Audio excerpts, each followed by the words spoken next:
أبا عبد الله يا أبا عبد الله. اعوذ باللہ من الشیطان الرجیم. بسم اللہ الرحمن الرحیم. الحمد للہ رب العالمین. الصلاۃ والسلام علی اشرف الانبیاء والمرسلین سیدنا و نبینا ابی القاسم محمد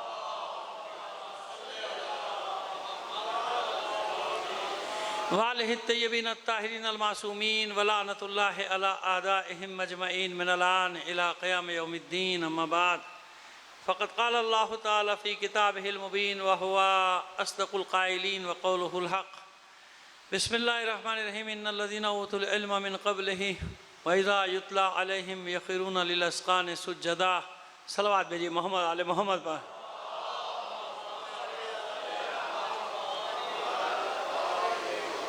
آپ سے درخواست گزار ہوں تمام مرحوم مومنین و مومنات، امام خمینی رحمۃ اللہ علیہ، شہید قائد علامہ عارف حسین الحسینی اور شہید ڈاکٹر آل صفدر زیدی. آپ جانتے ہیں بڑے مظلوم، ان کی موت مارے گئے تھے، خدمت کرنے آئے تھے پاکستان میں.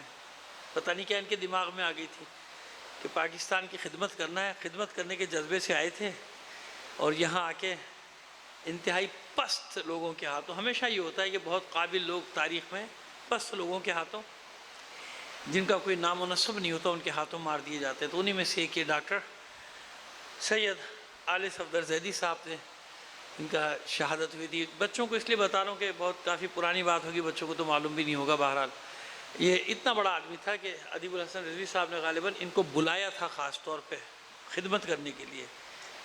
تو خدمت تو وہ کیا کرتے. بہرحال تو ان سب کو شامل کر، تمام شہداء کو شامل کر کے ایک سورہ فاتحہ پڑھ کر بخش دیجیے گا. بسم اللہ الرحمن الرحیم.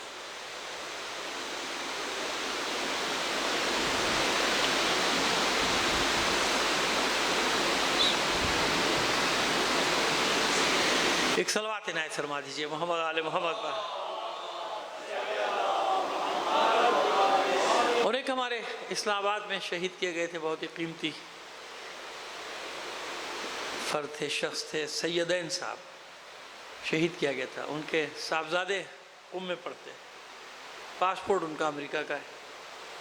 ایک تو باپ شہید، ایک جرم، دوسرا جرم یہ کہ وہاں پڑھے تھے.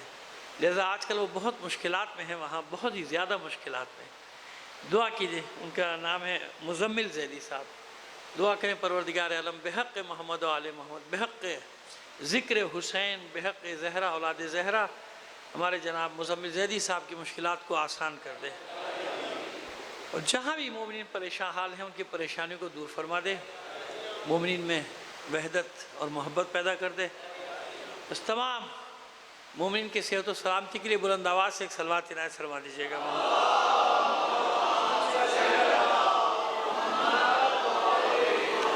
عزیزان محترم، یہ آج آخری مجلس ہے سلسلے کی. کوشش کی ہے، بہرحال ہم نے ایک پہلے عشرے میں بھی کوشش کی تھی، عشرے ثانی میں بھی کوشش کی تھی کہ ایک ہی ٹاپک رکھا جائے. اچھا یہ نہ سمجھے گا کہ مرجعیت کسی کی محتاج ہے، یعنی میری محتاج ہے کسی کی کہ میں دفاع کروں گا تو دفاع ہوگا ورنہ نہیں ہوگا، ایسا نہیں ہوتا. بات یہ ہے کہ یہ تو جس کا کام ہے نا وہ انجام دیتا ہے. مرجعیت ہماری ذمہ داری صرف یہ ہوتی ہے کہ ذمہ داری ہے کہ نئی نسل کے کانوں تک یہ بات پہنچا دی جائے، پیغام پہنچایا جائے، اپنی ڈیوٹی، اپنی ذمہ داری ادا کی جائے. مرجعیت محتاج نہیں ہے کہ میں اس کا دفاع کروں، میرے دفاع کرنے ایسا تھوڑی ہوتا.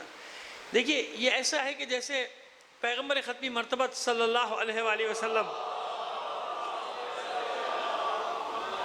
جب بھی کوئی مقام رسالت پہ حملہ آور ہوتا ہے نا تو دفاع اللہ پروردگار عالم خود کرتا ہے، دفاع خود کرتا ہے.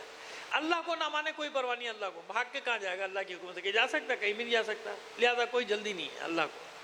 لیکن اگر کوئی مقام رسالت پر حملہ کرتا ہے تو اللہ خود، جیسے اس ملعون نے، ابو لہب نے ہاتھ اٹھا کے کہا تھا نا کہ معاذ اللہ، کہا تھا کہ آپ یہ ہاتھ جن سے تو ہمیں دعوت دیتا ہے یہ ہاتھ ٹوٹ جائے معاذ اللہ. نقل کفر نہ باشد. کیونکہ بات یہ ہے کہ اسی لیے تو اس نے یہ کہا تو جبھی تو سورہ آیا نا، سورہ لہب جبھی تو نازل ہوا سورہ. لیکن جب اللہ کو نہ مانا کوئی بات نہیں، لیکن اللہ کے رسول پر جب اس نے انگلی اٹھائی تو سورہ آیا تبت یدا ابی لہب، تیرے ہاتھ ٹوٹے ابی لہب، ابو لہب کے ہاتھ ٹوٹے. کیوں؟ جواب دے کیوں؟ میں ذمہ دار ہوں نا، میں نے بنایا. تو مقام رسالت کا دفاع میں کروں گا. تو مرجعیت کا مسئلہ بھی یہ ہے کہ میرے دفاع کرنے سے کچھ نہیں ہوتا، میں دفاع کروں نہ کروں نہیں. یہ ہے نیابت امام زمانہ.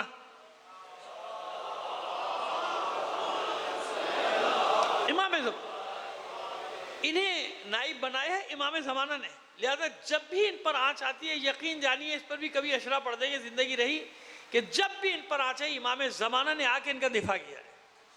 امام زمانہ ان کو بچاتے ہیں. امام زمانہ کا ہاتھ ان کے پشت پر ہوتا ہے نا. کتنے واقعات تو میں نے بھی پڑھا، اس سے پڑھوں گا تو ہزاروں واقعات ہیں کہ مرجع کی کیسے حمایت کرتا ہے امام.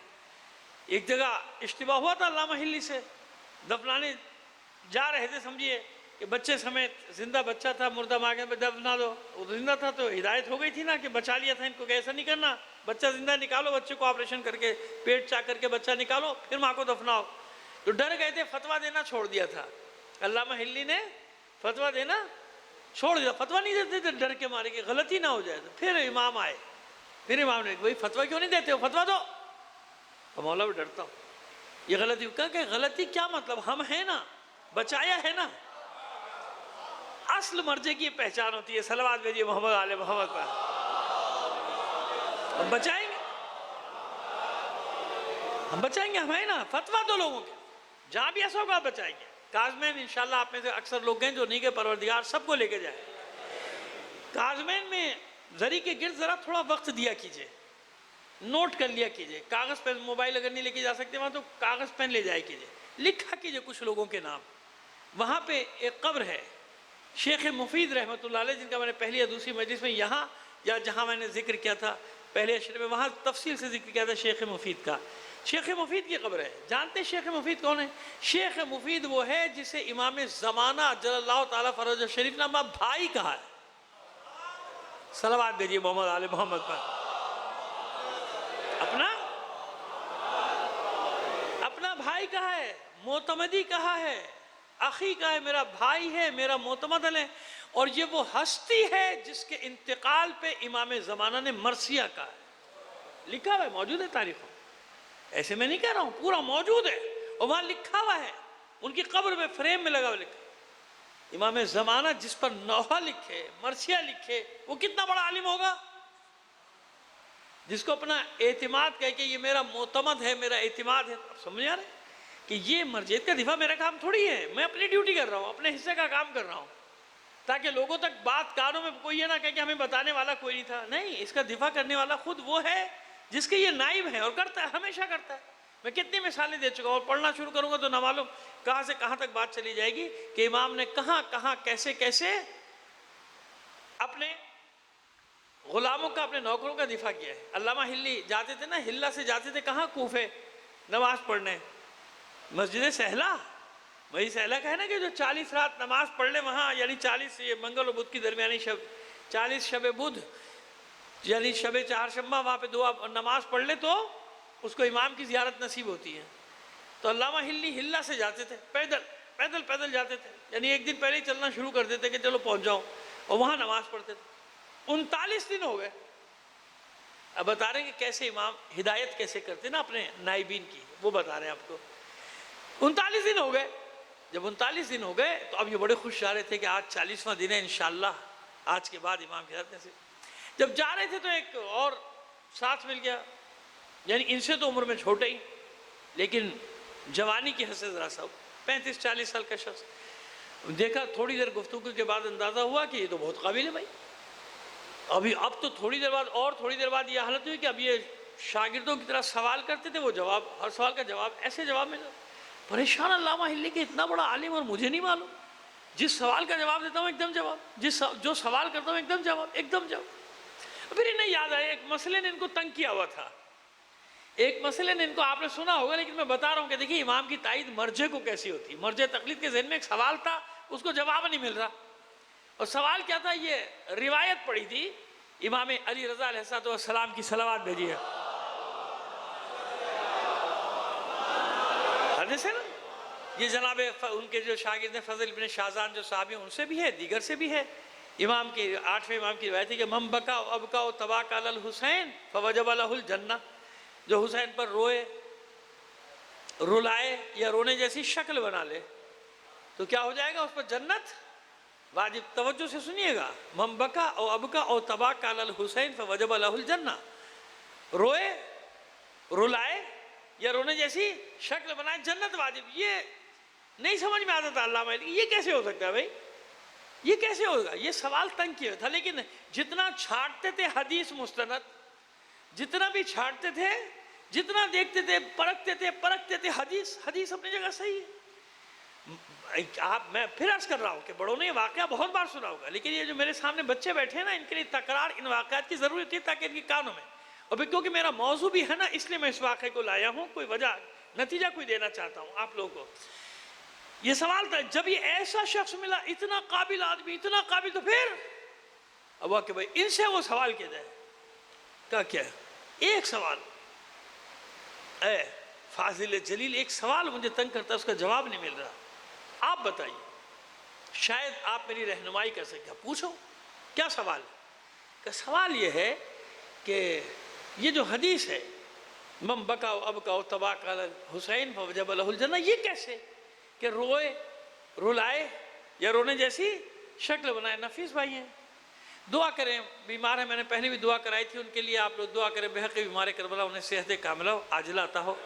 آپ جانتے ہیں نفیس بھائی کو کہ محمدی قدیم کے پرانے خدمت گزار عزادار بہت پرانے، پروردگار ان کو صحت کاملہ و عاجلہ دے. تمام مریضوں کی شفا یابی کے لیے ایک بار اور صلوات بھیج دیجئے محمد آل محمد پر. اب سمجھ میں آئی بات؟ یہ میری سمجھ میں نہیں آتی بات. کہا ہلی یہ تو بہت آسان مسئلہ ہے، ہلی یہ تو بہت آسان مسئلہ ہے. اچھا یہ اور حیران کہ اتنا آسان مسئلہ مجھے پریشان کیا ہوا اتنے عرصے سے اس مسئلے نے، اور اتنا بڑا مجتہد ہلی جو 11 سال کی عمر میں مجتہد بن گیا، 11 سال کی عمر میں فقہا کو درس پڑھاتا ہو، درس خارج دیتا ہو، اتنا بڑا عالم. کہتے بھائی یہ کہہ رہے آسان، کیسے آسان ہے؟ کہتے تو بہت آسان مسئلہ. دیکھو ایک بادشاہ تھا، جا رہا تھا، اپنے کاروان سے بچھڑ گیا، ساتھیوں سے بچھڑ گیا، جنگل میں راستہ بھٹک گیا. بھٹکتے بھٹکتے جاں بلق دم نکلنے کے قریب ہوئے، اتنے میں اسے ایک بڑھیا کی کٹھیا نظر آئی. کٹھیا تو سمجھتے نا بچے، جھونپڑی نظر آئی، جھگی نظر آئی. یہ کسی طرح اس نے اپنے آپ کو وہاں تک پہنچایا، مر رہا ہوں جان بچا. تو اس بڑھیا نے، ایک بکری تھی اس کے پاس، اس بکری کا دودھ نچوڑا یعنی دھویا اور اس کو دے دیا. اس کے کچھ جان میں جان آئی. اب ساتھی کہاں، کچھ نہیں معلوم، لشکر وشکر، بھوک لگی، کہا کہ میرے پاس کچھ نہیں ہے، ایک بکری ہے تجھے کھلا دیتی. وہ ذبح کر دیا، حالانکہ اس کا شوہر آ کے ناراض بھی ہوا، لیکن انہوں نے ذبح کر کے 1-2 دن جتنے دن یہ رہا کھلائے. اب وہ ہنسے بھی، وہ کہتی تھی بھائی بادشاہ ہے، راستہ بھٹک کے، کہاں بادشاہ ایسے ہوتے ہیں، مذاق بھی ہو رہا اس کا، لیکن خیر جان مان بچ گئی. 2-3 دن بعد اس کے سارے سپاہی پہنچ گئے، تو اس نے نا ایک خط لکھ کے دے دیا یا انگوٹھی اپنی دے دی، تاکہ یاد رہے نا، بادشاہوں کو یاد کہاں رہتا مسئلہ کہ آنا، جو بھی کبھی ضرورت پڑ جائے زندگی میں میرے پاس آ جانا، میں تمہاری مدد کروں گا. وہ بیچارے بڈھے بڑھیا جنگل میں رہ رہے تھے، وہ چلا گیا، اپنے لشکر اس کو لے کے چلے گیا. ایسا وقت آ گیا کہ وہ بالکل سب کچھ ان کے پاس ختم ہو گیا، بوڑھے ضعیف، کوئی ہے بھی نہیں پاس. تو دونوں نے مشورہ کیا کہ چل کے آزمانے میں کیا حرج ہے، آزما تو لینا، چل کے دیکھتے ہیں کیا ہوتا ہے. تو یہ بیچارے اس کی انگوٹھی یا جو بھی خط تھا وہ لے کے وہاں پہنچے. درباری نے دیکھا کہ ہاں بھائی یہ تو بالکل جینوین ہے، پہنچ گئے. وہ بادشاہ کھڑا ہو گیا، ان کو دیکھ کے بلایا، اپنے پاس بٹھایا، کیا چاہتے ہو؟ تو اب وہ کہتے ہیں علامہ ہلی سے، ہلی یہ بتاؤ کہ اب بادشاہ اس احسان کے بدلے میں انہیں کیا دے جو ان کا احسان اترے. ہلی یہ بتاؤ کہ بادشاہ بدلے میں کیا دے تاکہ ایسا. تو ہلی نے کہا کہ وہ تو کچھ بھی دے دے، پوری سلطنت ہی دے گے تو اس کا احسان نہیں اترتا. کیوں نہیں اترتا؟ کہا بھائی اس لیے کہ اس کے پاس جو کچھ تھا، ایک بکری تھی کائنات، اس نے بکری سے اس کی جان بچائی، اس کو دودھ بھی پلایا، اس کو کھانا بھی کھلایا 2 دن تک. تو اگر وہ اس کی خدمت نہ کرتے ہو تو مر جاتا، وہ تو ختم ہو گیا ہوتا، کچھ بھی نہیں بچتا. لہذا اب وہ ایک بکری تھوڑی، اب بات یہ کہ یہ جو کچھ بھی دے دے گا وہ کم ہے. کچھ بھی دے دے، حکومت بھی دے دے تو کم ہے، کیونکہ تم نے جان بچائی ہے نا اس کی، ورنہ کیسی بادشاہت رہتی، کہاں کی بادشاہت کہتا. بس سمجھ میں آیا، کربلا میں حسین کے پاس جو تھا اس نے اللہ کے دین پہ قربان کیا.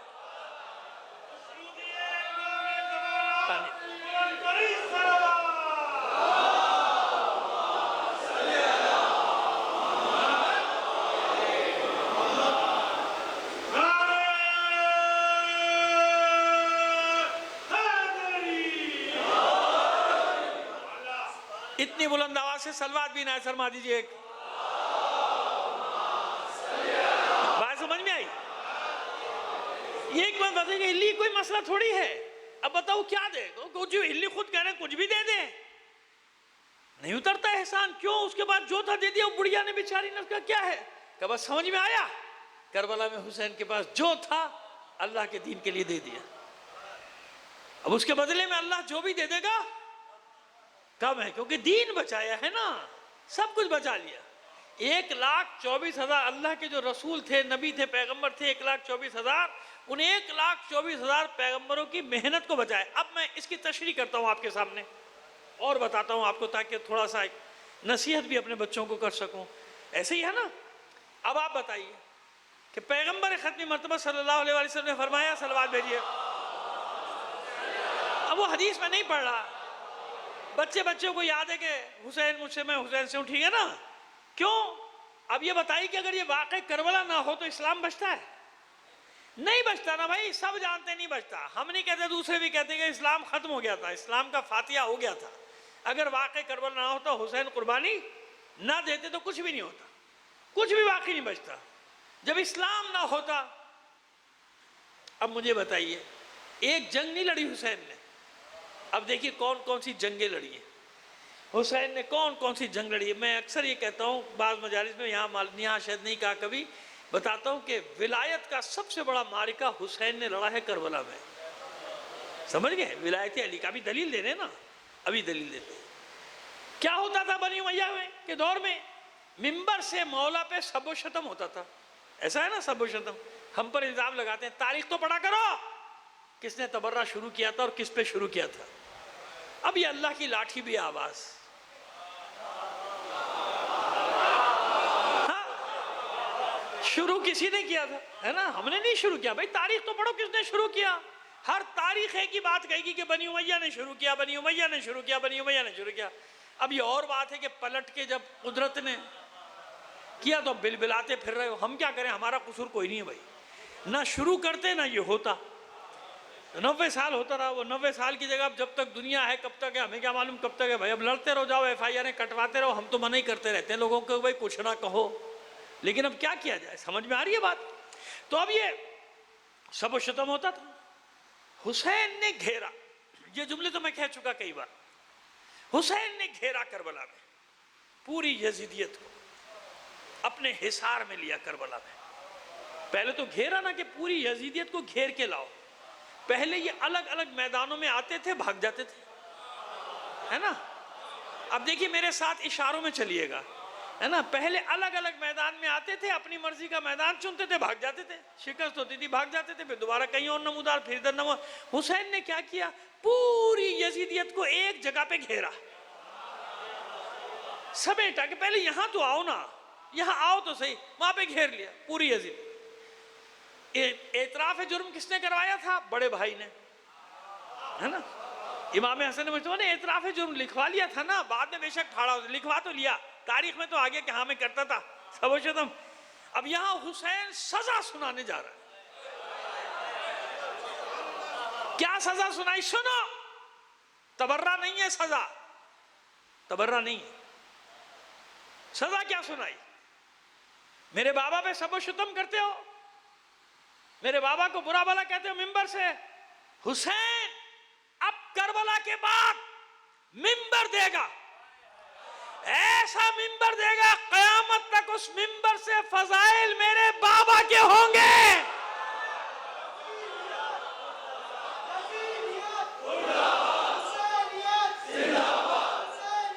زندہ صلی اللہ. اور تشریح کر دیں یا اب بتاؤ مجھے جوانوں سب سے زیادہ علی کے فضائل سنتے کہاں ہو؟ 365 دن بتاؤ کہاں سنتے ہو علی کے فضائل؟ مولا سے جو منصوب دن ہے وہ تو مخصوص ہیں. 13 رجب 18 19 20 غدیر 4-5 دن ہے نا. لیکن مجلس حسین پورا سال ہے کہ نہیں ہے نا. 365 دن مجلس کہیں نہ کہیں ہو رہی ہے نا بھائی. عید کے دن بقرعید کے دن کو چھوڑ دو لیکن ہر جگہ عید ایک دن نہیں ہے نا. اللہ سلامت رکھے پوپل زئیوں کو. صلوات بھیجیے محمد آل محمد پر. ہے نا؟ یہ ایک عید ہونے ہی نہیں دیں گے انشاءاللہ. یہ ایک عید کبھی نہیں ہونے دیں گے. تو جب ایک عید نہیں ہے تو پھر سمجھ میں آگئی جو میں کہنا چاہ رہا ہوں. ہر جگہ ہے نا، ہے ذکر. دو باتیں یہاں بتانا چاہتا ہوں آپ کو. بس اگر یہ حسین کا ذکر نہ ہو، سنو، 13 رجب، غدیر، مباہلہ، 18، 19، 20 رمضان کی، یہ بھی کس وجہ سے باقی ہے؟ اگر کربلا ہی نہیں تو اسلام نہیں. سمجھے بات کو؟ کربلا نہیں تو اسلام نہیں. تو جب اسلام ہی نہیں تو کہاں کا بدر، کہاں کی احد؟ وہ ہے ہی نہیں، ختم ہی ہو گیا.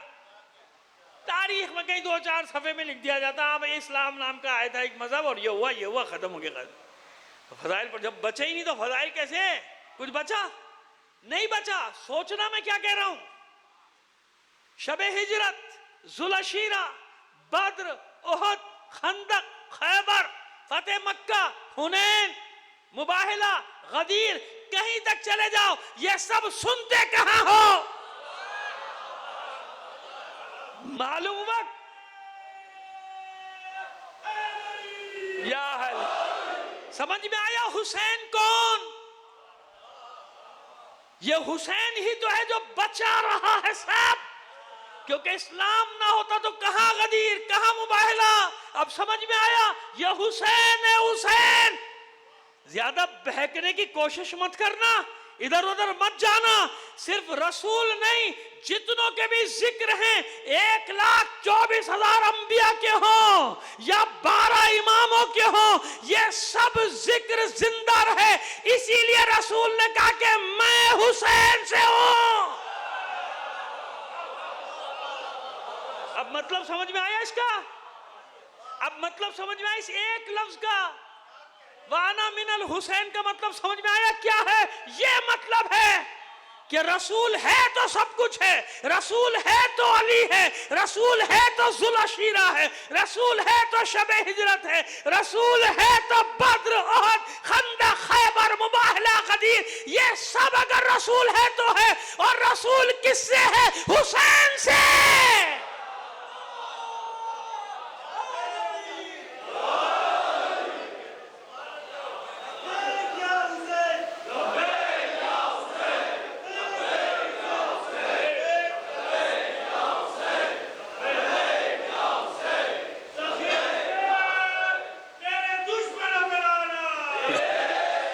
سمجھ میں آیا؟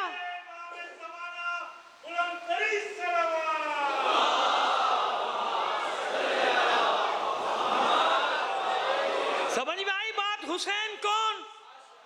تو کون بتانے والا، کون تشریح کرنے والا؟ اگر یہ نائبین امام زمانہ نہ ہو، کون پہنچاتا تم تک یہ ساری باتیں؟ کون بتاتا کہ اس کا مطلب کیا ہے کہ میں حسین سے ہوں؟ جو کچھ بھی بچا ہے حسین کے دم سے بچا ہے. اس لیے سب احسان مند ہیں حسین کے. حسین، میں حسین سے ہوں، میں حسین سے ہوں. کیوں؟ حسین نہیں تو کچھ نہیں. تو کہاں سنتے ہو ولایت؟ کہاں سنتے ہو غدیر؟ کہاں سنتے ہو بدر؟ کہاں سنتے ہو احد؟ کہاں سنتے ہو مباہلہ؟ کہاں فتح مکہ کے قصے؟ کہاں بشکنی کے قصے؟ کہاں شب ہجرت کے قصے؟ کہاں یہ سب؟ کہاں ذوالعشیرہ کی باتیں؟ کہاں یہ سب؟ حسین حسین حسین. اب سمجھ میں آیا جو تشریح لی ہے علامہ ہلی نے امام زمانہ سے؟ سمجھ میں آئی؟ ہم نے فرمایا اس کی میں نے اس لیے تشریح کی کہ سمجھ میں آ جائے آپ کو بات. اس وقت سمجھ اب سمجھ میں آئی کہ حسین کون؟ لہذا بہکنے کی ضرورت نہیں. علی کے جو بھی فضائل ہیں اس فرش پر، اس منبر پر، اور میں نے بتا دیا کہ غدیر کا ذکر کہاں سنتے اگر کربلا نہ ہوتی؟ کہاں سنتے مباہلہ 13 رجب 18 19 20 رمضان اگر یہ حسین کی قربانی نہ ہوتی؟ یہ سب حسین کے دم سے ہے نا، سب حسین کے دم سے. اس لیے سب کربلا میں موجود تھے. ابھی بتائیں گے آگے جب چلیں گے بتائیں گے سب کربلا. کیوں؟ اب حسین بچائے گا. اس لیے وارث انبیاء 1,24,000 انبیاء کا وارث اب ہاتھ چوم لیے.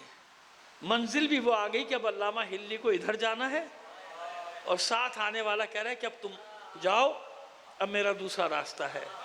پہنچ گئے قریب اپنے سواری سے اتر چکے ہیں ہلی اور ہاتھ اپنے ہاتھوں میں لے کے بوسہ دیا اور پھر کہتے ہیں کہ ایک میرے لیے دعا اور کر دیں. یاد ہے میں نے کہاں سے شروع کیا تھا کہ علامہ ہلی عمر میں بڑے ہیں. یہ جو ہم سفر ہے یہ ہم سفر عمر میں کم لگتا ہے انہیں 35-36 سال کا 40 سال سے زیادہ کا نہیں. لیکن علامہ ہلی نے اندازہ کر لیا تھا نا کتنا بڑا عالم ہے. یہ تو بس سوال پوچھے تھے جواب لے رہے تھے. تو دست بوسی کرتے کرتے کہتے کہ آپ میرے لیے دعا کیجئے. کیا چاہتے ہو ہلی؟ کہ آپ میرے لیے دعا کیجئے. آج 40ویں شب ہے میری مسجد سہلا میں. 39 شب جا چکا ہوں آج جا رہا ہوں.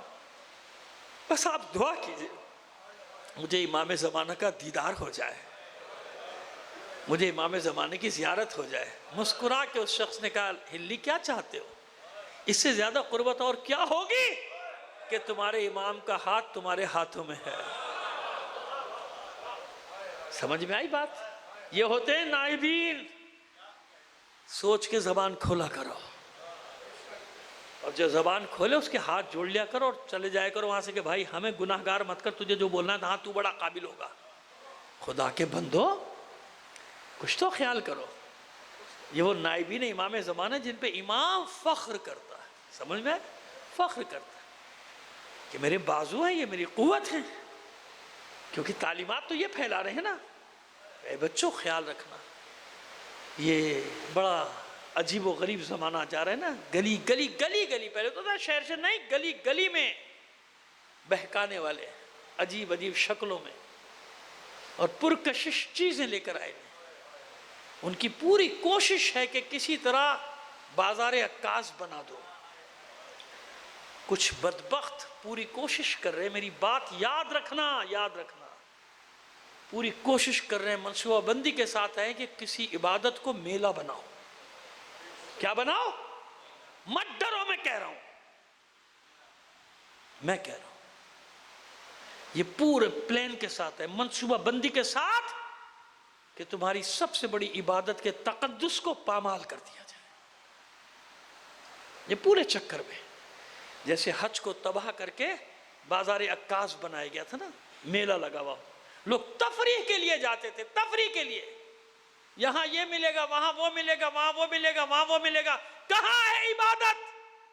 کہاں ہے سوگ؟ سمجھ رہے نا میری بات کو؟ انشاءاللہ کہ سمجھ رہے ہوں گے خدا نے چاہا. کہاں ہے تقدس؟ کہاں ہے سوگ؟ کہاں ہے غم کی کیفیت؟ یہ لے لو وہ لے لو ایک ٹھٹ کے ٹھٹ لگواتے ہیں. ایسا کام کرو کہ ہمارے یہاں مجمع زیادہ آ جائے.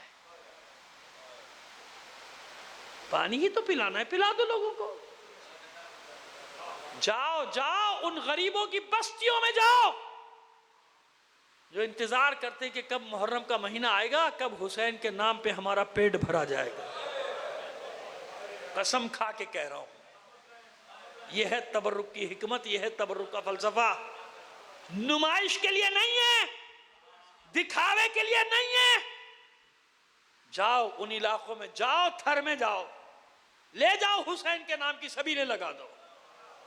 یہاں لاکھوں کروڑوں خرچ کرتے ہو نا دکھا رہے ہو نا ساری دنیا کو یہ کر رہے ہیں.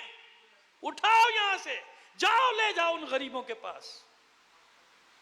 نہ شیعہ دیکھو نہ سنی دیکھو نہ ہندو دیکھو. جاؤ حسین کے نام پہ لگاؤ وہاں پہ پانی کی سبیلیں. جاؤ ان کی بھوک مٹاؤ حسین کے نام پر. حسین کے نام پہ کر رہے ہو نا جاؤ کرو. سنجیدگی سے کہہ رہا ہوں مذاق نہیں اڑا رہا ہوں. صحیح بات کہہ رہا ہوں کہ جاؤ کرو ان کی مدد. دعائیں دیں گے تمہیں اور کتنوں کے دل حسینیت کی طرف ویسے ہی آ جائیں گے. کیوں؟ حکومتیں ان کو نہیں دیں گی. کوئی کچھ نہیں دے گا. یہ حسین شہنشاہ ہے جو ان کو دے گا. یہ حسین کے نام پہ ان کو ملے گا. یہ ہے شیعت کی تبلیغ. یہ ہے تشیع کی تبلیغ. اپنی آبادیوں میں یہ سب کر لینا کون سا کمال کر دیا؟ چاہے وہ رضویہ ہو چاہے وہ اور کوئی آبادی ہو، میں چلیے یہاں بیٹھا ہوں تو یہاں کا نام لے دوں، مجھے کیا حرج ہے؟ مجھے کوئی خوف تھوڑی کسی کا ڈر ور، میں نہیں ڈرتا ڈراتے، اور اس عمر میں کیا ڈروں گا؟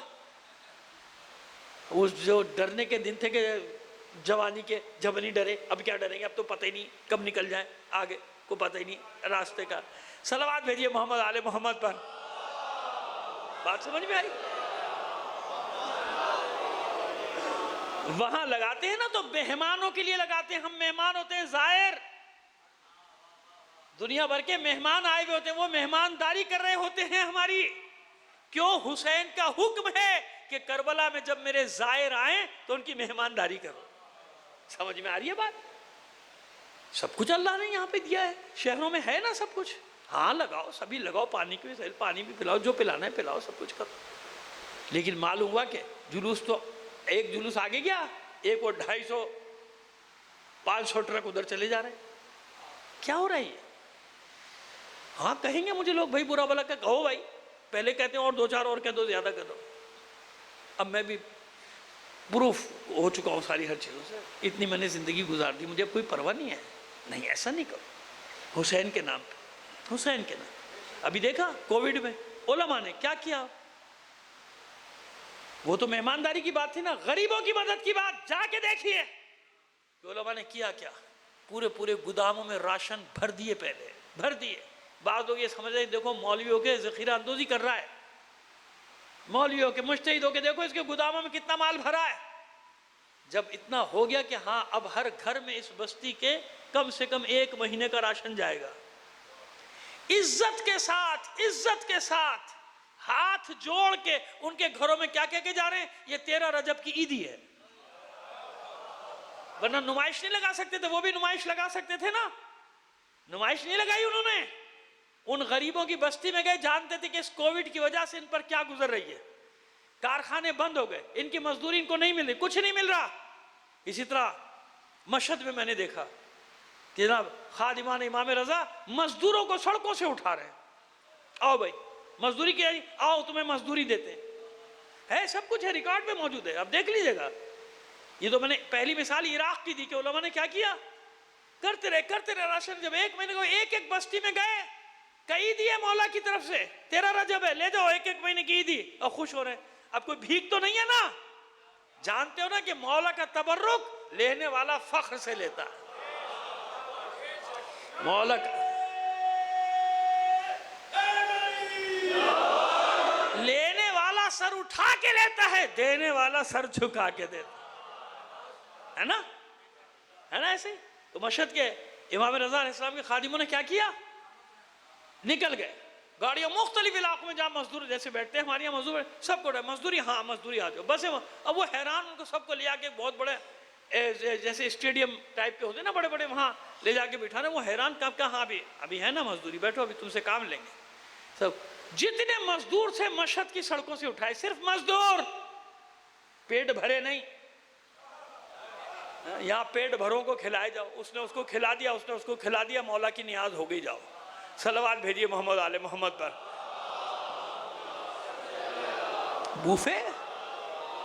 بوفے لگائے جا رہے ہیں، شب عاشور، باربیو کے چل رہے ہیں، شب عاشور ہے، کیا ہے یہ؟ تماشا لگایا ہوا ہے، اور پھر کوئی کچھ کہے نہیں تم لوگوں کو؟ نہیں کہے گا، کیوں نہیں کہے گا؟ ہر کہنے والا جس میں ہمت ہے کہے گا، تاکہ کوئی کل یہ نہ کہہ سکے کہ کسی نے ٹوکا نہیں تھا۔ تھے ٹوکنے والے، مانو نہ مانو، شب عاشور ہے یا کیا ہو رہا ہے؟ ادھر کچھ ادھر کچھ، ادھر کو ٹھٹ کے ٹھٹ چلے جا رہے ہیں، عجیب تماشا ہے۔ شب عاشور نہ ہوئی کیا ہوگی؟ قیامت کی رات آل رسول پہ، ایسی رات کہ جس کے صبح کیا قیامت لے کر آنے والی آل رسول پہ۔ سمجھ میں آ رہی ہے ہماری بات؟ ان مزدوروں کو جمع کر کے اس کے بعد درود و سلام، محفل منقبت سب ہو رہا ہے کہ یہ امام رضا کی طرف سے تمہاری عید ہے۔ وہ مزدور لپٹ لپٹ کے ان خادموں سے رو رہے تھے۔ یہ ہوتا ہے احساس، سمجھ میں آئی بات؟ جانتے تھے کہ یہ امام رضا کا مال ہے، امام رضا کے غریب موالیوں کے لیے ہے، یہ غریب مزدور کسان ان کے لیے. امام رضا کا مال ہے، کسی کا ذاتی مال تو نہیں ہے. جیسے امام رضا کے مال سے وہاں سے سب کو 6 مہینے 7 مہینے پال رہا ہے حرام. یہاں اپنی خدمت ہوتی ہے. معاف کرنا، معاف کر دینا، مجھے دیکھا ہے میں نے، اس لیے کہہ رہا ہوں. صلوات بھیجیے محمد آل محمد پر.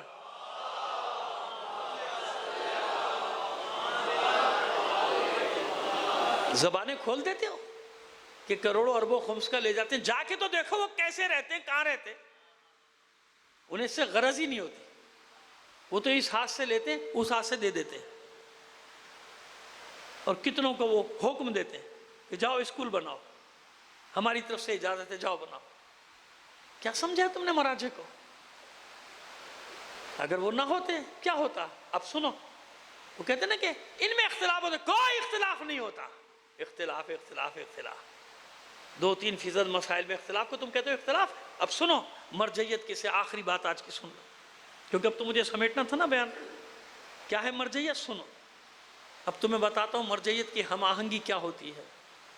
مرجعیت کی ہم آہنگی کیسے کہتے ہیں؟ یاد ہے نا، یہ امریکی خبیث کربلا نجف سے داخل ہو گئے تھے. پینی نے، ظاہر ہے تو فلمیں ابھی بھی موجود ہیں، تباہی بربادی کی تھی جب وہ مقتدیٰ صدر کی لڑائی ہوئی تھی ان کی. ان کو اندر گھس کے زری میں، وہاں فائرنگ ادھر فائرنگ، اندر سے مار مار کے لاشیں کسی کو قیدی کر کر کے لے آ رہے تھے. کیوں؟ اس وقت مرجع تقلید جہان تشیع آیت اللہ سید علی سیستانی یورپ میں تھے، زیر علاج تھے، ہاسپٹل میں تھے. اور رہبر ایسی سیاسی صورتحال بنا دی تھی کہ رہبر کچھ کہہ نہیں سکتے تھے، فتویٰ نہیں دے سکتے. کیوں؟ ایک دم مداخلت مداخلت مداخلت، جیسے یہاں شور مچ جاتا ہے نا، مداخلت. وہ سیاسی، حالانکہ سب کی مداخلت ہوگی، سب کی ہوگی مداخلت. ترکی پڑھا دو، ترکی پڑھاؤ، اور زبانیں پڑھاؤ، جو مرضی پڑھاؤ، فرنچ پڑھاؤ، ڈچ پڑھاؤ، جرمنی کورس پڑھاؤ، جتنے اسکول ہو اتنے ملکوں کے کورس پڑھاؤ، جاؤ. لیکن نہیں، ہزاروں کو فارسی میں نہ پڑھانا، ہزاروں کو فارسی میں نہ پڑھانا. اور ایران کی کتاب تو بالکل ہی نہیں پڑھانا، کیونکہ اس میں کوئی فساد کی بات ہی نہیں ہے. انہیں تو فساد والا میٹر پڑھانا ہے نا، لہذا وہ ایک دم غیر ملکی غیر ملکی غیر ملکی. اور یہ جب تمہارے پڑھا رہے ہیں ہم ملکی پڑھا رہے ہیں. یہ بیگن ہاؤس اور لوکی ہاؤس اور تورئی ہاؤس جو یہاں سارے بنے ہوئے ہیں، یہ کون سا کورس پڑھا رہے ہیں؟ یہ کہاں کی کتابیں پڑھا رہے ہیں؟ نہ تمہیں دین کا چھوڑ رہے، نہ تمہیں دنیا کا چھوڑ رہے. ان کے سلیبس مانو یا نہ مانو. ایسا ایسا ہی ہے نا. چلیے، نہیں ہے تو نہ صحیح، میں نے تو کہہ دیا. صلوات بھیجیے محمد آل محمد پر. تو رہبر پوزیشن ایسی کہ رہبر نہیں دے سکتے ہو. اور پھر دل بھی، خون بھی کھول رہا ہے نا. کربلا نجف کا مسئلہ ہے، مذاق تھوڑی ہے. اچانک خبر آتی ہے نا کہ آغا سیستانی واپس آ گئے، کویت سے داخل ہوئے اور بصرے میں اعلان کیا کہ کربلا جا رہا ہوں پیدل. بس اتنا کہا. عاشورہ گزر چکا تھا اور آگے چہلم آنے والا تھا. چہلم کربلا میں کروں گا اور میں پیدل جا رہا ہوں. بس اتنا اعلان ہونا تھا، پورا عراق نکل آیا. حکم دے دیا تھا نا کہ سب آ جاؤ، پیدل جاؤ، کربلا چلو، سب کربلا، پیدل چلو نہ چلو کربلا جاؤ. سب کربلا پہنچو. چہلم کربلا میں ہل گیا سامراج کی. یہ ہوا کیا؟ نہ بندوق اٹھائی، نہ میزائل اٹھائے، نہ توپ تفنگ، کچھ نہیں، کوئی ہتھیار نہیں. مرد نکلے، عورتیں نکلے، بچے نکلے، سب کربلا کربلا. سب کا رخ ایک جانب. بھاگنا پڑا، بھاگ گئے امریکی چھوڑ کے کربلا بھی نجف بھی. سمجھ میں آئی بات؟ یہ تھا مرجع. لیکن یہ ہوا کیسے تھا وہ سنو. مرجعیت کی ہم آہنگی کسے کہتے ہیں؟ جب زیر علاج تھے وہاں، رہبر کا نمائندہ گیا تھا. رہبر کے نمائندے نے صورتحال رکھی تھی کہ آپ بچا سکتے. رہبر کا پیغام لے کر گیا تھا کہ کربلا نجف کو بچانا ہے، آپ کا فتویٰ بچا سکتا ہے، آپ کا عمل بچا سکتا ہے. تو اس شخص نے فتویٰ نہیں دیا تھا، بلکہ آ گیا تھا پیدل، اسپتال سے اٹھ کے آ گیا تھا کہ نہیں کربلا بچانا. تو یہ ہم آہنگی ہوتی ہے، سمجھ گئے؟ جو جینوئن مرجعیت ہوتی ہے نا، وہ ان مسائل پہ ایک ہوتی ہے. ابھی حشد الشعبی جو بنی، دنیا کے بدترین دہشت گردوں کو مارا، تو دیکھا نہیں پوری مرجعیت ایک پیج پہ آ گئی تھی. سب ایک ہی حکم دے رہے تھے، بس ان کو نکالو، بے دخل کرو، ان کو نابود کر دو۔ تمام مراجع نے ایک حکم دیا تھا، اور اس حکم کا نتیجہ جانتے ہیں آپ کیا ہوتا؟ اب بھی جا کے دیکھ لیجئے، خاص طور پہ 2 حرم، اب سارے حرم جتنے بھی ہیں عراق کے، لیکن 2 حرم بتا رہا ہوں آپ کو، حسینیہ اور عباسیہ، عتبہ حسین یعنی روضہ حسین اور روضہ عباس۔ تو آپ نے دیکھا نا، آپ جا کے زری میں ڈالتے ہیں، الگ ڈبے بھی رکھے ہوئے، اب جس نے نہیں دیکھے غور کر لے، وہاں کس کے لیے لکھا ہوتا ہے؟ حج الشعبی کے۔ یہ کس نے رکھے؟ کس نے رکھوائے؟ سامرا میں، نجف میں، کربلا میں، کس نے؟ مراجع نے، تاکہ گورنمنٹ پر بوجھ نہ پڑے اس فورس کا۔ مراجع کا پیسہ ہے، یعنی انہی نے اجازت دی کہ یہ پیسہ دو، تو پوری عوامی لشکر عوامی پیسے سے لڑتا ہے۔ میں جاتا ہوں تو لوگوں سے یہی کہتا ہوں کہ بھائی اس میں ڈالا کرو، امام حسین اس میں زیادہ خوش ہے، اس ڈبے میں ڈالا کرو۔ کیوں؟ نہ معلوم تمہارے پیسوں سے کس مجاہد کی وردی بنے، تمہارے پیسوں سے لی ہوئی کوئی گولی کسی دشمن خدا کے سینے میں لگے۔ سمجھ میں آ رہی ہے بات؟ یہ ہے مرجعیت، یہ ہے مرجعیت۔ کیا سمجھیں گے لوگ اس کو؟ اس لیے دشمن ہے پوری دنیا، سب نظریں لگائیں، کسی طرح ان کو کاٹ دو، مرجعیت سے دور کر۔ تمہیں معلوم کیا؟ نقش برآب، ان الذین کفروا۔ ایک صلوات بھیجیے محمد آل محمد پر۔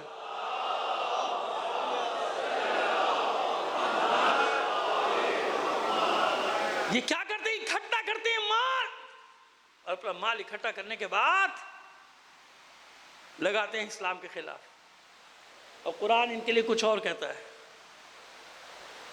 یہ اپنا مال خرچ کریں گے، فَسَيُنْفِقُونَهَا ثُمَّ تَكُونُ عَلَيْهِمْ حَسْرَةً ثُمَّ يُغْلَبُونَ۔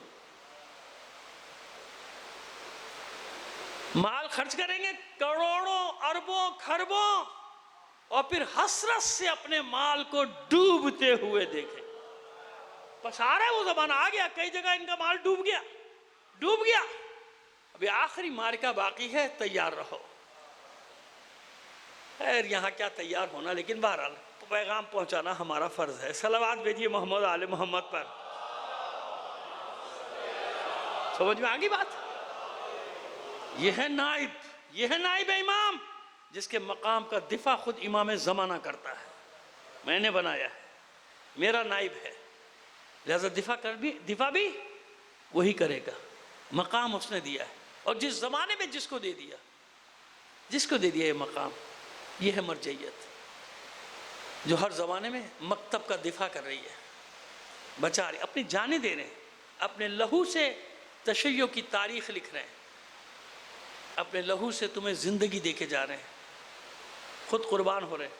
اور میں نے عرض کیا کیسی کیسی قربانیاں ان کے سامنے۔ میں ایک جملہ کہنے جا رہا ہوں، برداشت کر لیجئے گا، لیکن ایسا ہوا، میں جانتا ہوں ایسا ہوا، ان کے سامنے ان کی آبرو ریزی کی گئی ہے، ان کی عزتوں کو پامال کیا گیا، اور یہ اس وقت لو لگائے رکھتے تھے اپنے امام زمانہ سے۔ سمجھ گئے نا میری بات کا مطلب؟ ان زندان میں اور ان کے خاندان کے افراد کو لا کر ان کے سامنے، عزادارو اتنا آسان نہیں ہے اس راہ پہ چلنا۔ تم نے اپنے دور میں دیکھ لیا نا 1-2 مجاہدوں کو، اب تو اپنی آنکھوں سے دیکھ لیا کیسے ہوتے ہیں ہمارے علماء، کیسے ہوتے ہیں ہمارے مجتہد، دیکھا نہیں، سمجھ میں نہیں آیا۔ ہے کوئی باخر النمر کی سطح کا آدمی جس کے پاس سارے راستے تھے جان بچانے کے، مگر اس نے اپنی جان نہیں بچائی۔ کیوں؟ میرے لوگوں کی ہمت ٹوٹ جائے گی، میرے لوگوں کو مجھ سے ڈھارس ہے، وہ یہ سمجھتے ہیں کہ میں دلیر ہوں، بہادر ہوں، شہادت کا درس دیتا ہوں۔ اگر میں نے ان کے سامنے سرنڈر کر دیا، پھر کبھی کوئی کسی مجتہد پہ بھروسہ نہیں کرے گا، کسی عالم کو اپنا ملجا و ماوا قرار نہیں دے گا، رہبر و رہنما قرار نہیں دے گا۔ سمجھ میں آ رہی ہے بات؟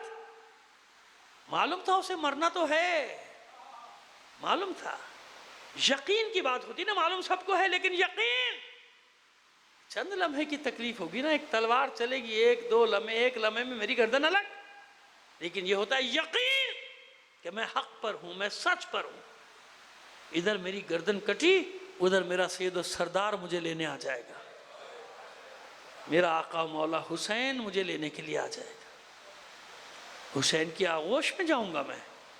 اس سے اچھا انجام، جسے دنیا انجام کہتی ہے، مومن کا یہ آغاز ہے۔ جسے انجام کہتی ہے نا دنیا، انجام نہیں ہے، بلکہ مومن کا یہاں سے جب اس کی موت آتی ہے، موت کے بعد اس کا آغاز ہوا کرتا ہے نا۔ کربلا والوں کا آغاز ہے کربلا، انتہا تھوڑی ہے۔ کربلا میں ختم تھوڑی ہوئے، کربلا سے تو شروع ہوئے، اور تا قیام قیامت، حتیٰ کہ حشر کے دن بھی کربلا والے ہی، چاہے 6 ماہ کا ہو، چاہے 90 سال کا ہو، چاہے وہ حسین کی 4 سال کی بچی سکینہ ہو۔ ناسخ التواریخ میں یہ ہیں، آپ اس کو مبالغہ مت سمجھیے گا، ایک ذکر نہیں، کئی بچیوں کا ذکر ہے کہ جن کے کڑے چھیننے کے لیے، جن کے بندے چھیننے کے لیے ان کو مارا گیا، تماچوں سے اتنا مارا گیا کہ لہو لہان کیا گیا۔ یہ نہ سمجھیے گا کہ پڑھنے والے مبالغہ کرتے، نہیں، مبالغہ نہیں ہے میرے پاس کتابیں، اور اسی سے ناسخ التواریخ وغیرہ سے بھی دوسرے مقاتل نے نقل کیا ان چیزوں کو کہ کیا کیا تھا ان بدبختوں نے۔ اب بس کیونکہ آج آخری مجلس ہے نا ہمارے اس عشرے کے حصے کی، تو آخری مجلس میں ہم کس کا ذکر کرتے ہیں؟ حسین کی 4 سال کی بچی سکینہ۔ ایسے ہی ہے نا؟ کون سی بچی جس کے بارے میں ذرا سا ہم نے آپ کو بتایا تھا کہ اس سے اونٹ پہ ٹھہرا نہیں جاتا تھا، تو ان بدبختوں نے رسی سے باندھا تھا اس کو۔ یہ نفس المحموم کی روایت ہے، پوری روایت تو میں نے پڑھی نہیں، بس ایک جملہ کہہ دیا آپ کو، رسی سے باندھا تھا اس بچے کو۔ کس طرح سے یہ پہنچی ہے شام کے زندان میں نا، اذیتیں دیکھتی۔ تو شام کے زندان میں کیا اس کے لیے آرام تھا؟ ایک بات آپ کو بتا دیتا ہوں، یاد رکھنا اس بات کو کہ سکینہ عصر عاشور کے بعد سو نہیں سکی تھی۔ ہاں ہم یہ کہہ سکتے ہیں کہ غش میں چلی گئی، غش میں چلی جاتی تھی، رو رو کے تھک کے۔ سونا کیسا؟ جس نے اپنے بابا کے لاشے کو اس حالت میں دیکھا ہو کہ وہ زمین کے ساتھ یکساں ہو، اس طرح اسے پامال کیا گیا ہو، جس نے اپنے بابا کے سر کو نو کے سینہ پر دیکھا ہو، جو کربلا سے کوفہ، کوفے سے شام تک کیا کچھ دیکھ کر آئی، اسے نیند آئی کہ زندان میں؟ کیسی نیند؟ کہاں کی نیند؟ بلکہ میں تو یہی سمجھتا ہوں کہ جو مرثیے میں پڑھا جاتا ہے، ٹھیک ہے کہ وہ شاعری ہے، لیکن مجھے بھی یہی لگتا ہے کہ بچی تو دروازے زندہ پہ بیٹھ جاتی ہوگی، کچھ تو ہے نا، کچھ تو ہوگا۔ اتنے دن مہینوں زندان میں رہی ہے بچی، ڈھونڈتی تو ہوگی کہ کوئی مل جائے میرے بابا کو پیغام لے جانے والا، کوئی تو ایسا ہو جسے کہلواؤں، جو کربلا جانے والا ہو، اسے کہلواؤں بابا تیری سکینہ نے تجھے سلام بھیجا ہے۔ اور جب وہ قاصد سے پوچھے کہ میں اپنی بچی کو خیمے میں چھوڑ کے آیا تھا، تو وہ قاصد بتا دے کہ میں خیمے سے پیغام نہیں لایا، میں شام کے زندان سے لایا۔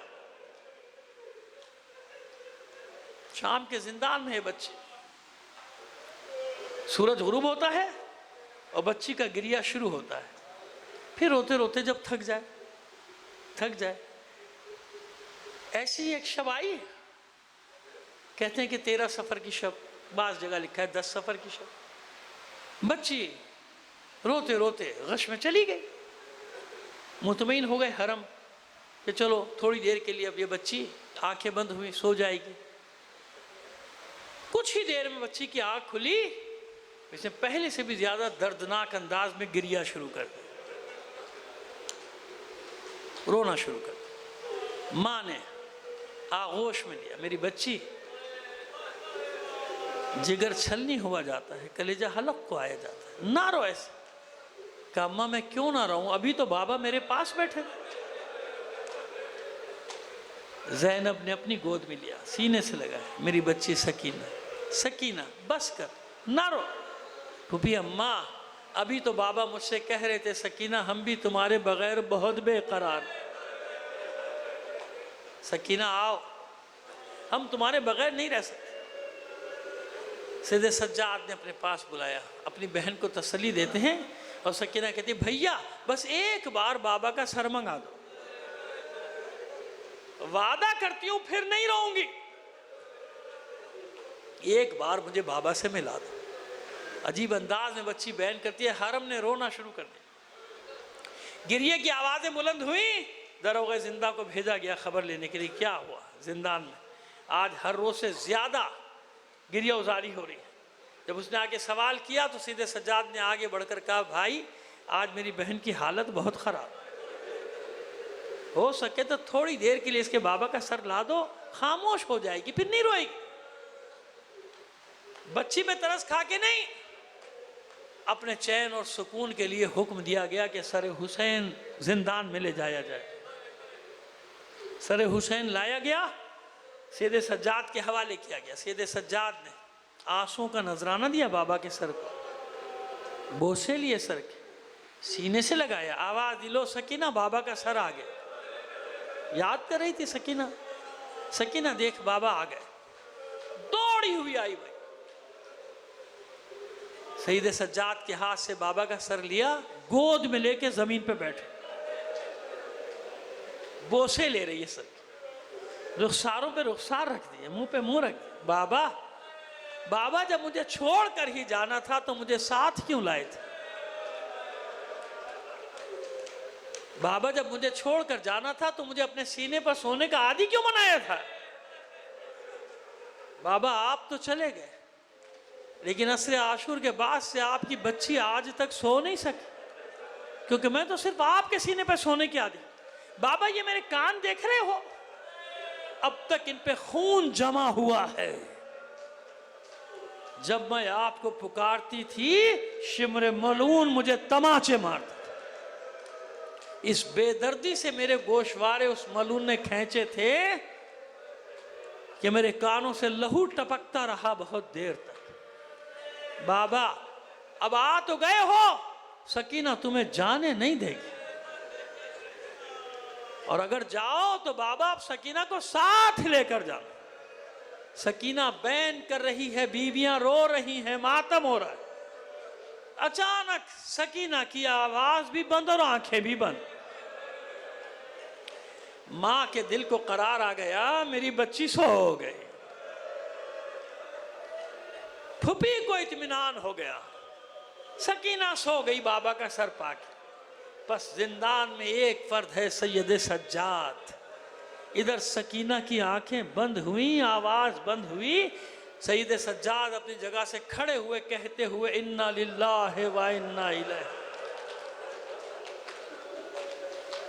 ثانیہ زہرا گھبرا کے کھڑی ہو، اے میرے بیٹے، اے میرے لال سید سجاد، یہ تم نے کیسا کلمہ زبان پہ جاری کیا؟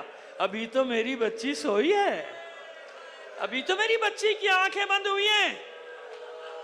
سید سجاد اشکوں سے لبریز آنکھوں سے کہتے ہیں، پھوپھی اماں ہاں میری بہن سو گئی، مگر اب ایسی سوئی ہے کہ قیامت کے دن ہی زندان سے اٹھائی جائے۔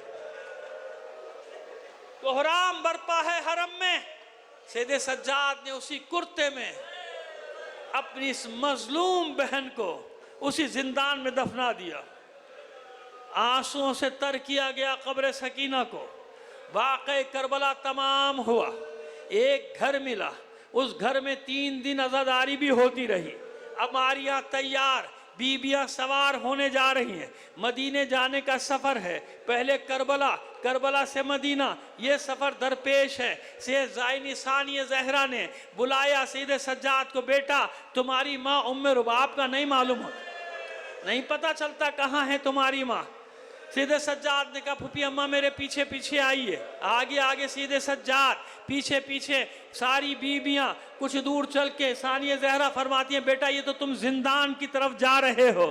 کچھ نہیں کہا سید سجاد نے، پہنچے در زندہ پہ، دروازہ کھولا، اندر داخل ہوئے۔ اب جو بیبیاں داخل ہوئیں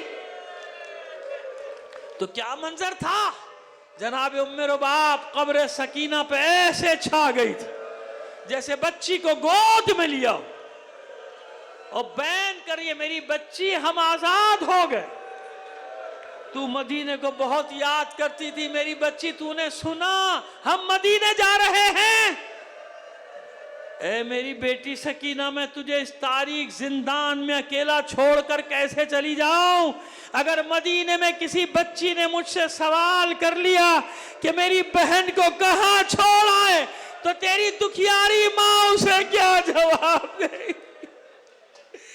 الا لعنت اللہ علی القوم الظالمین وسيعلم الذين ظلموا أي منقلب ينقلب